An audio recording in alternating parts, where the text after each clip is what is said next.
ചേട്ടാ. ആഹാ, വീണ്ടും നീയാ? എനിക്ക് പേര് കണ്ടപ്പോഴേ തോന്നി നീയാണെന്ന്.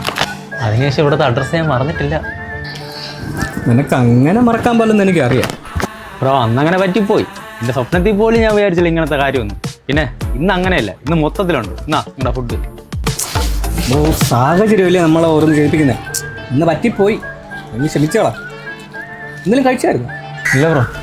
പിന്നെ കഴിക്കാം. വാ. Thanks bro. അയ്യോ വേണ്ട ബ്രോ. ബ്രോ, ആ പഴയ കാര്യങ്ങളൊന്നും ഇനിയും വീട്ടിലല്ലേ? അതല്ല ബ്രോ, നേരത്തെ ഒരു അൽഫാമിൻ്റെ ഓർഡർ ഉണ്ട്, അതെടുത്ത് ഞാൻ തിന്നു. ഒരു മാറ്റമില്ലല്ലേ? എന്നാലും കുഴപ്പമില്ല. വാ, ഇതോടെ നമ്മളതിൻ്റെ പ്രശ്നങ്ങൾ അങ്ങ് തീരട്ട്. വാ. അത് തീരും, എന്തായാലും തീരും. തീരുമോ? എന്തോന്നടാ ഇത്? അയ്യോ, ഇതെൻ്റെ അപ്പൂൻ്റെ കുതിര പവർ. അത് ഇതിനകത്ത് വന്നാ എലിയോഷോടാ എൻ്റെ അപ്പൂൻ്റെ കുതിര പവർ. വയറിനെ കൊല്ലാനും പറ്റിയില്ല.